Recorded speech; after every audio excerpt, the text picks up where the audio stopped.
ठाकुर जी गए और ठाकुर जी जाकर के किशोरी जी के द्वार को खटखटा रहे हैं। तो अंदर से किशोरी जी कह रही हैं, कोयम द्वारी, द्वार पर कौन है? तो ठाकुर जी बाहर से कह रहे हैं, हरि ही। अपनो परिचय दे रहे हैं, कहा हरि ही, हरि आयो द्वार पर। किशोरी जी बोली, हरि? हरि का मतलब होता है कौन? जो सब चीज हरण कर ले। हरण करना, हरण कौन करता है ब्रज में? बंदर। किशोरी जी बोली, हे बंदर आया मेरे द्वार पे, अरे कोई जाओ या को भगा के आओ। प्राय ही उपवनम सखमृग पात्र किम, अरे कोई वन का बंदर आ गया है मेरे द्वार पे। तब ठाकुर जी कह रहे हैं, अरे नहीं नहीं, वो वाला हरि नहीं, कृष्णो हम दैते, मैं कृष्ण हूं आपका दैत। दैत कहते हैं घनिष्ठ को। दैत किसको कहते हैं? घनिष्ठ को। बहुत ध्यानपूर्वक सुनो, कृष्णो हम दैत, आपका अत्यंत घनिष्ठ कृष्ण हूं मैं।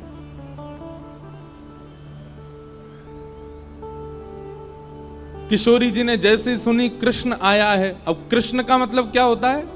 कृष्ण का मतलब होता है काला। किशोरी जी बोली, अरे गोपी, लाल बंदर नहीं, कारो बंदर आयो द्वार पे, भगा के आओ याकू। हरि नहीं आयो है, कृष्ण हरि आयो है, मतलब कारो बंदर या लंगूर आ गयो द्वार पे।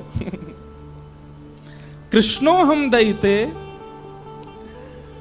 श्री जी बोली, विभेमी नितराम कृष्णात अहम बानरात, अरे काला बंदर आया गोपी, भगा के आओ। लंगूर बंदर तो गोरे बंदर थे, ज्यादा खतरनाक रहे, या को भगा के आओ।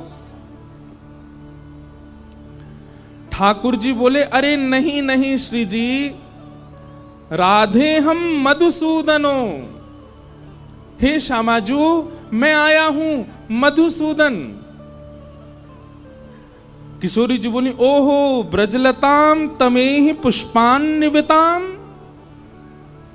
अरे सखी देखो तो द्वार पर लगता है मधुमक्खी आई है। अरे द्वार मत खोलियो, भीतर आके दस देगी, लग जाएगी मेरे।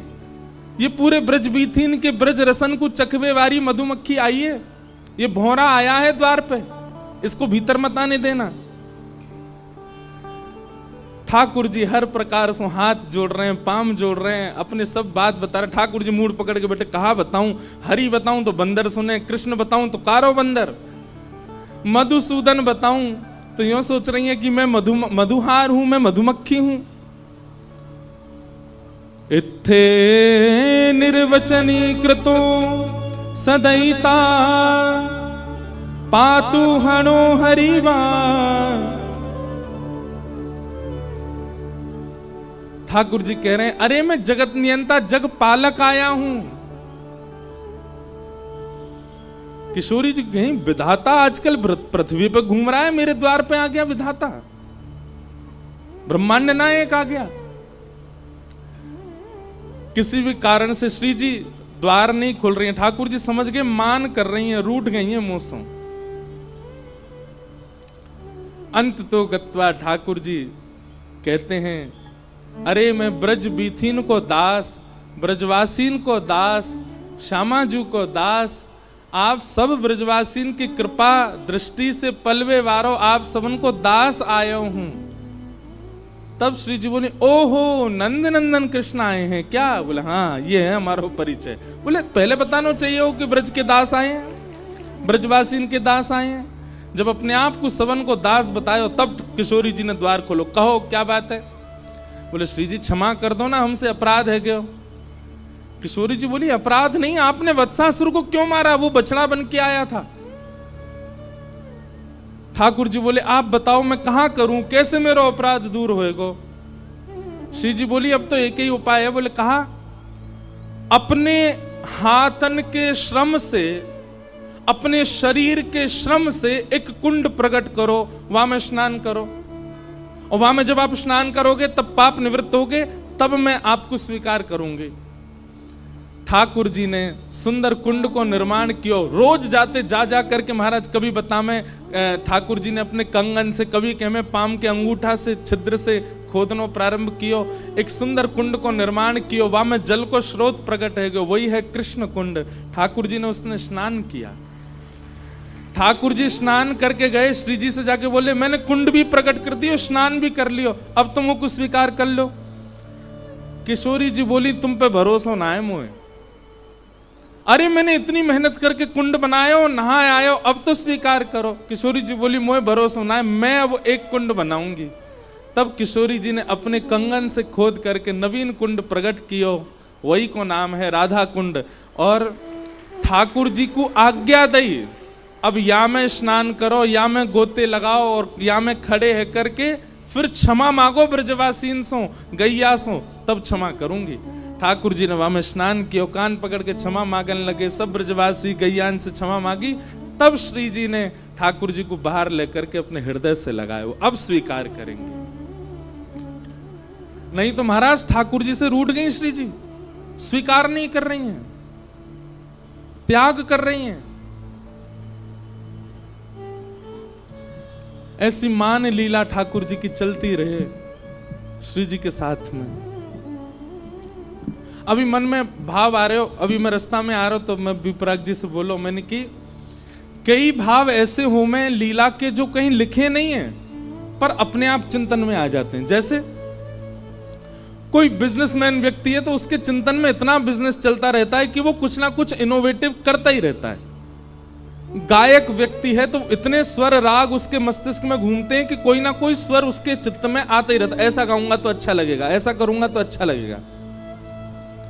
फिल्म मेकर्स लोग होते हैं वो कुछ ना कुछ स्टोरी बनाते रहते हैं कि ऐसे दिखाएंगे तो लोगों को भाएगा। ऐसे ही कथा करने वाले भी निरंतर चिंतन करते रहते हैं ठाकुर जी का, तो कोई ना कोई भाव प्रकट होता है। एक भाव प्रकट हुआ कि ठाकुर जी ने सब गोपीन के मक्खन चुराए, किशोरी जी को मक्खन नहीं चुराए हो? कभी ठाकुर जी ने किशोरी जी के यहां जाके मक्खन नहीं चुराए होगो का? तब मन में भाव आया कि भाई ये लीला कहीं लिखी तो नहीं है, पर फिर कुछ शब्द लिख करके एक पद बनाया। ठाकुर जी ने किशोरी जी के यहां चोरी कैसे करी होगी, ध्यान से सुनियो।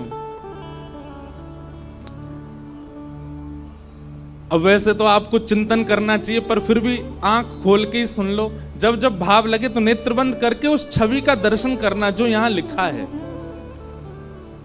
आहा, कुंवरी श्यामा मेरी प्यारी श्यामा, दधिमथ सुंदर लागे, मेरी प्यारी श्यामा दधिमथ सुंदर लागे। सब लोग इधर देखो, कैसा है स्वरूप। कीर्ति मैया, राधा रानी की मैया ने किशोरी जी से कही, लाली अब तू बड़ी होती जा रही है ने, घर के काम काज सीख ले। किशोरी जी बोली कहा करूं मैया? बोले अब तू दही मथनो सीख ले, मक्खन निकारे कर, धीरे धीरे घर के काम ने अपने जीवन में ला। तो किशोरी जी आज पहली बार दधी मंथन कर रही हैं। किशोरी प्यारी दधिमथ सुंदर लागे, किशोरी प्यारी दधिमथ सुंदर। तनिक तनिक हाथन सो मथनी, तनिक तनिक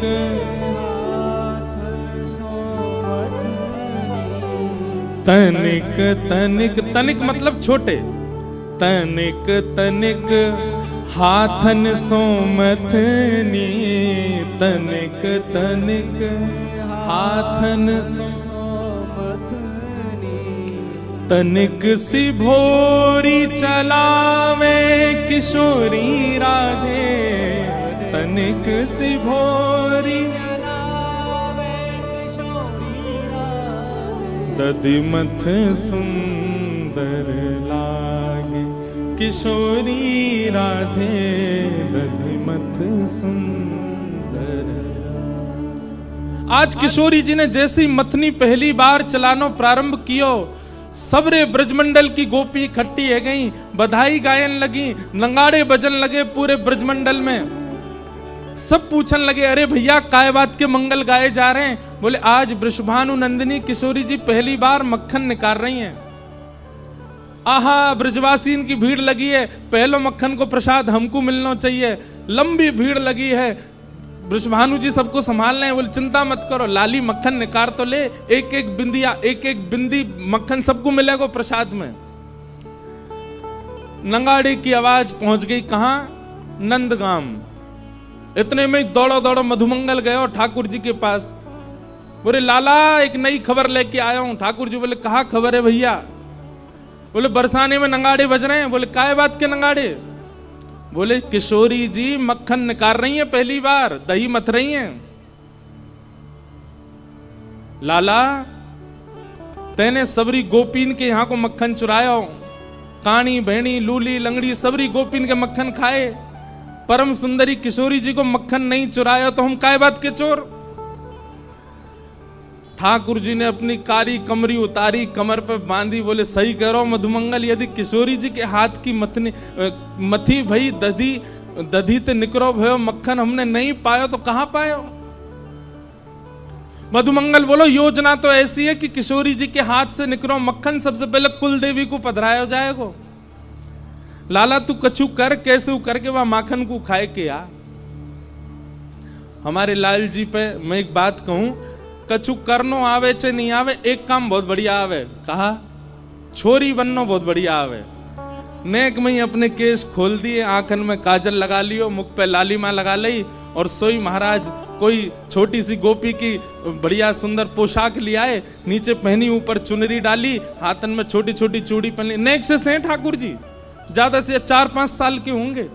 नेक सी चूड़ी पहन ली, पामन में पाजेब पहन ली और नेत्रन में काजल लगा लियो। कैसा लग रहा हूं? मधुमंगल बोलो लाला तू छोरी होता तो भगा ले जाता मैं, इतना प्यारो लग रहा है। अरे बाल ब्याह कर लेते तो अब तू जल्दी जा, नहीं तो मैं तुझे ब्याह ही कर लूंगा। ठाकुर जी छोटी सी सखी बन करके मक्खन चुराने जा रहे हैं। कौन को? श्री जी को, श्री राधा रानी। ये लीला कहीं लिखी नहीं है, ये चिंतन में आई लीला है, ये भाव में आई लीला है। आहा, बेवस भय धाये नंद नंदन, बेबस भय। गाओ, ताली मत बजाओ पर पीछे गाओ। बेबस भय धाये नंद नंदन, बेबस भय।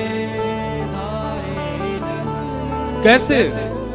सखी को रूप धराए, सखी को किशोरी राधे, दधिमथ सुंदर लागे, किशोरी राधे दधिमथ। ठाकुर जी पहुंच गए बरसाने। अब नेक्स्ट सी गोपी बन के गए, कोई ना रोको ही ना, सीधे पहुंच गए भवन में। चारों तरफ गोपियां खड़ी हैं और उन गोपीन की छोटी छोटी लाली खड़ी हैं, वहीं पर ठाकुर जी भी जाके खड़े हो गए। गोपीन को लगी कोई बरसाने की गोपी की छोरी होगी छोटी। ठाकुर जी आके खड़े हो गए, चुपचाप देख रहे हैं। छोटे छोटे से हाथ हैं किशोरी जी के, नेक सी मथनी ऐसे मथ रही है, वहां में ते धीमे धीमे दधी नीचे जा रहा है, छाछ नीचे जा रही, मक्खन ऊपर आ रहा है। ठाकुर जी के मुंह ते लार टपक रही है। बीच बीच में ऐसे अपने मुंह को साफ कर रहे हैं और बस योजना बना रहे हैं कैसे चुरा के भागूं याकू। इतने में ही कीर्ति मैया बोली, अरे चलो सखी, आज पहली बार किशोरी ने मक्खन निकालो है, या मक्खन को भोग कुल देवी को लगाएंगे। सब जाओ कुल देवी के यहाँ व्यवस्था करो, नए नए वस्त्र पहन के आओ। अरे लाली तू भी जा, नए वस्त्र पहन के आ, मक्खन लेके कुल देवी को पूजन करवे जाएंगे। कुल देवी को भोग लगाओ, कुल देवी को भोग लगाओ। सुन मोहन घबराए, सुन मोहन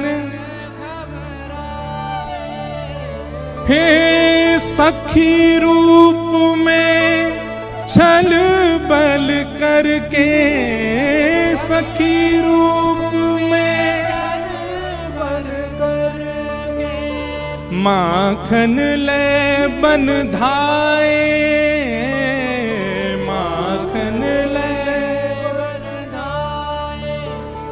सब सखियां सजवे जा रही हैं, किशोरी जी तैयार हुए गई हैं, वहीं मटकी में मक्खन रख के चली गई हैं सब कि अब सब जाओ तैयार है लाओ। सब निकलती गई, ठाकुर जी वहीं कोने में छुप के खड़े है गए। और जैसे ही सब सखी गई, उनने एक शीशी मटकी में नेक सो से मक्खन, अब किशोरी जी ने कोई बहुत ज्यादा तो निकारो नहीं होगा, नेक शीशी नेक सो से ही निकारो। वहां नेक्से से मक्खन को लेकर के ठाकुर जी वन की ओर भागे, और वन में भाग करके ठाकुर जी ने अपना श्रृंगार आदि सब उतारो, एक वृक्ष के ऊपर चढ़ गए। सैन नहीं है रोए, किशोरी जी ने मक्खन निकारो, याकू तो मैं प्रेम से पाऊंगो। कहा भयो, जैसे ही प्रथम मक्खन उंगली में लेकर के मुख से लगायो तो कहा भयो, माखन को जब अधर लगायो, माखन को जब अधर लगायो, गिरधर बेसुध पाए, गिरधर। ठाकुर जी ने जैसे ही मक्खन नेक अपनी जीभ पर रखो, वो एक बिंदु रखते ही नेत्र बंद है गए। किशोरी जी को स्मरण है लगो, तनिक तनिक से हाथन सो, कैसे श्रम करके किशोरी जी ने मक्खन निकाल के मटकी में धरो। इन्हीं सब चिंतन में आकर के ठाकुर जी तो वहीं मूर्छित है के गिर पड़े, बेसुध है गए। एक हाथ में मक्खन लगो, दूसरे हाथ में मटकी, ठाकुर जी पड़े बेसुध। श्री राधा श्री राधा श्री राधा श्री राधा, बस वही स्मरण चल रहा है मन में। यहां सब सखी आई, और जैसे ही आकर के देखो महाराज मक्खन तो गायब है गयो, मटकी कोई लेके भाज गयो। पूरे बरसाने में हल्ला है गो, अरे मक्खन चोरी है गो, मक्खन चोरी है गो, मक्खन चोरी है गो। किशोरी जी बोली, मक्खन लेके कौन चलोगो? किशोरी जी के तो नेक नेक अश्रुबिंद आ गए, पहली बार मक्खन निकारो, वो कोई लेके भाज गो। तभी किशोरी जी की छोटी छोटी सखियां ललिता विशाखा भी आई और बोले मक्खन चोर तो एक ही है पूरे ब्रजमंडल में, हमें ऐसा लगा वहां कुछ सुगंधी आ गई होगी श्यामाजू, और वो ही आकर के लेके गए, पर वो कैसे आ सके यहाँ पे? हम तो नेक देर को गए, इतनी देर में भी कोई ना आयो, द्वार आदि सब बंद रहते। विशाखा बोली, अरे बड़ो छग्म भेषी है, नेक में ही गोपी बन जाए, कुछ तनिक सी छोरी बन के आएगो होगो, लेके भाज गो, मैं सब जानू वाकू। श्यामाजू आप तो चलो नंदगाम के मार्ग पर चलें, वन में ढूंढेंगे मिल जाएगो। और किशोरी जी सब सखीन के संग गईं, और तभी कहा देखो एक कदम वृक्ष के नीचे ठाकुर जी ने सखी को रूप धारण कर रखो है, केश खोल रखे हैं, चुनरी पड़ी है, बेसुध अवस्था में पड़े हैं। ठाकुर जी को नीचे छोटा सा लहंगा, लहंगा के नीचे छोटे छोटे पावन में छोटे छोटे नूपुर, हाथन में चूड़ी, और ऐसे मुखमंडल की कांति देख करके सब सखी पहले तो बेहोश कन्हैया की बलैया ले रही, कितने प्यारे लग रहे हैं। मुख पे मक्खन लगो, दूसरे हाथ में छोटी सी हंडी में मक्खन रखो है। किशोरी जी बोली, देखो यहाँ पड़े हैं चोर, और लेके भाज गए, पता ना यहाँ सो कैसे गए। किशोरी जी ने जाकर के ठाकुर जी के मस्तक पर जैसे ही भुजा रखी, ठाकुर जी होश में आए। सब सखी बोली, हे श्यामाजू आपके हाथ से निकसों मक्खन पावे की सबन की इच्छा, परंतु ये तो है ही ना सके कि आप कछु बनावे और श्याम सुंदर पहले नहीं पावे।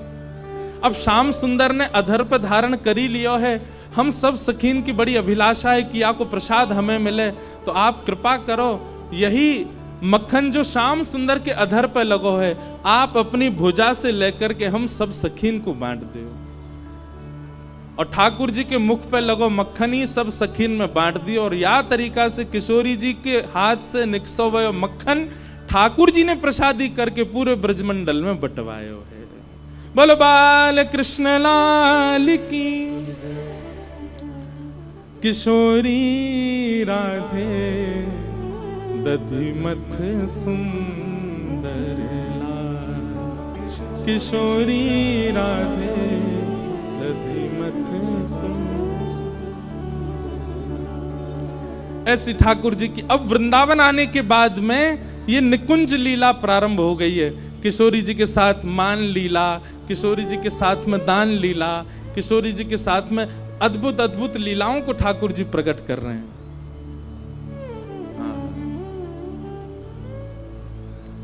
इस प्रकार ठाकुर जी की अब ब्रज लीला प्रारंभ हो गई। आगे भगवान ने वेणु गीत के माध्यम से ब्रज की गोपीन को अपने वनचर रूप को दर्शन करायो, वनवासी रूप को दर्शन करायो। वन में जब ठाकुर जी जामे तब कैसे लगे, वह रूप को आस्वादन करायो। एक दिन मधुमंगल ठाकुर जी ते बोला, बोले लाला तेरी बड़ी पूजा होवे, तू कहीं चलो जाए, सब तो को बहुत वंदन करें, संत भी तेरे चरणन को धोमे, गोपी तेरी बलैया ले में, सब तेरी इतनी जय जयकार करें। कभी कभी हमारा मन करे कि ऐसा हमारे साथ कब होएगो। ठाकुर जी बोले भैया मेरी तरह राक्षसन को मार दे, तेरे बल बल सब बलैया लेंगे तो सब प्रणाम करेंगे। मधुमंगल बोलो जे बात ना है लाला, ये जरूर तेरी पोशाक को कोई कमाल है। ये तू मोर पंख पहन के आवे, कारी कमरी कमर में बांध के आवे, पीली पीतांबरी पहन के आवे, यही से आकर्षण बने सबन को। ठाकुर जी बोले तो कहा करोगे, बोले कल मैं हूं ऐसे पहन के आऊंगा। और दूसरे दिन मधुमंगल भी ठाकुर जी की तरह पगड़ी बांध के, वहां में मोर पंख लगा के, कमर में काली कमरिया बांध के, और बढ़िया ठाकुर जी की तरह वैजंती माला पहन के, और जैसे ठाकुर जी टेढ़ी मेढ़ी चाल चले ऐसे चलतो भयो, वंशी बजातो भयो, मधुमंगल आगो। ठाकुर जी बोले मधुमंगल कहा कर रहा है? बोले लाला अब तेरी तरह मैं हूं डोले करूंगा, सब मेरू बलैया ले करेंगे, मेरू आरती करे करेंगे। ठाकुर जी बोले बाबड़ो है, अपने रूप में रहे, दूसरे की नकल का करे ना है लाला, मैं हूं पुजवाऊंगा, मैं हूं गोपीन से बलैया लगवाऊंगा अपनी। ठाकुर जी बोले करवा ले। ठाकुर जी बोले मैं तो जा रहा हूं जमुना स्नान को, और यमुना स्नान करने के लिए ठाकुर जी गए। ठाकुर जी ने सबरी पोशाक उतार दी अपनी। इतने में ही केसी नाम को राक्षस वाकु कंस ने भेजो ब्रजमंडल। केसी ने कही आपके शत्रु कृष्ण का हुलिया बताओ। कंस बोलो मोर पंख पहने, कमर में काली कमरी बांधे, बंसी बजावे, टेढ़ी मेढ़ी सी चाल चले, वो ये मेरो शत्रु। केसी बोला अभी रुको मैं जाके देख के आता हूं। केसी राक्षस जैसे ठाकुर जी तो स्नान कर रहे थे जमुना जी, मधुमंगल डोल लो बाहर। इतने में ही केसी राक्षस आयो, मधुमंगल के पीछे ही भागो। मधुमंगल बोलो लाला बचाइयो, लाला बचाइयो, लाला बचाइयो, देख कौन आयो। इतने में ही ठाकुर जी जमुना जी ने करके आए, एक मुष्टिक प्रहार करके केसी को मार दियो।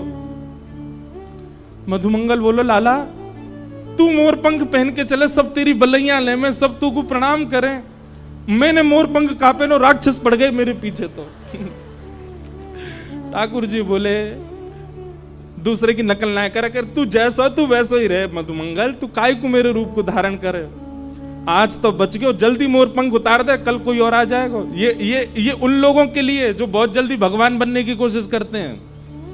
नेक पुजबे के बाद में उनके मन में आ जाती है हम भगवान से कम थोड़े ही हैं, हमारे इतने फॉलोअर्स हैं, हमको इतने चाहने वाले लोग हैं, हम भगवान से कम थोड़े ही हैं। ठाकुर जी को का उतना राक्षस आ गए हो ना, रोते फिरेंगे हम भगवान। आहा कैसे ठाकुर जी हमारे ब्रज में गाते हैं, मुकुट तेरो टेढ़ो वृंदावन तेरो टेढ़ो, मुकुट तेरो टेढ़ो, मुकुट तेरो टेढ़ो, लकुट तेरी टेढ़ी, मुकुट तेरो टेढ़ो, अरे हाँ रे लाला टेढ़ी रे, अरे हो रे लाला टेढ़ी रे, अरे हाँ रे लाला टेढ़ी रे, श्याम तेरे मुख की मुरलिया, हाँ श्याम हाँ टेढ़ी टेढ़ी रे, हाँ रे लाला टेढ़ी रे, श्याम तेरे तिरछी नजरिया, टेढ़ी रे हारे लाला, टेढ़ी रे श्याम तेरी तिरछी नजरिया, हाँ श्याम हाँ। टेढ़ी रे हारे लाला, टेढ़ी रे श्याम तेरी तिरछी नजरिया। और क्या कह रहे हैं? गोपी सब टेढ़ी और ग्वाल सब टेढ़े, गोपी सब टेढ़ी और ग्वाल सब टेढ़े, गोपी सब टेढ़ी और ग्वाल सब टेढ़े, गोपी सब टेढ़ी और ग्वाल सब टेढ़े। अरे हाँ रे लाला टेढ़ी रे, अरे हाँ रे लाला टेढ़ी रे, अरे हो रे लाला टेढ़ी रे, अरे हो रे लाला टेढ़ी रे, अरे हाँ रे लाला टेढ़ी रे श्याम तेरी यशोदा डुकरिया, हाँ श्याम हाँ। टेढ़ी रे हारे लाला टेढ़ी रे श्याम तेरी यशोदा डुकरिया, श्याम टेढ़ी। भक्त सब टेढ़े भगतानी सब टेढ़ी, भक्त सब टेढ़े भगतानी सब टेढ़ी। आप विश्व में हर देवता के उपासक भक्तों से मिलो, पर हमारे कन्हैया के उपासक भक्तन से मिलो, अजीब ही होंगे, अलग ही हैं सबंसों। बिना बात के रोते भये मिलेंगे, बिना बात के व्याकुल मिलेंगे, बिना बात के ब्रजरज बताओ मट्टी लगाए डोले अपने सिर पे, वो दुनिया के लिए मट्टी है, उनके काजे तो श्री कृष्ण रज है। भूखे प्यास रह लेंगे, संत जनन के पीछे पीछे डोलेंगे। हमारे वृंदावन में आकर के देखो कैसे ब्रह्मचारी बनकर के, कैसे विरक्त बनकर के, बैरागी बनकर के रहते हैं भक्त। क्यों?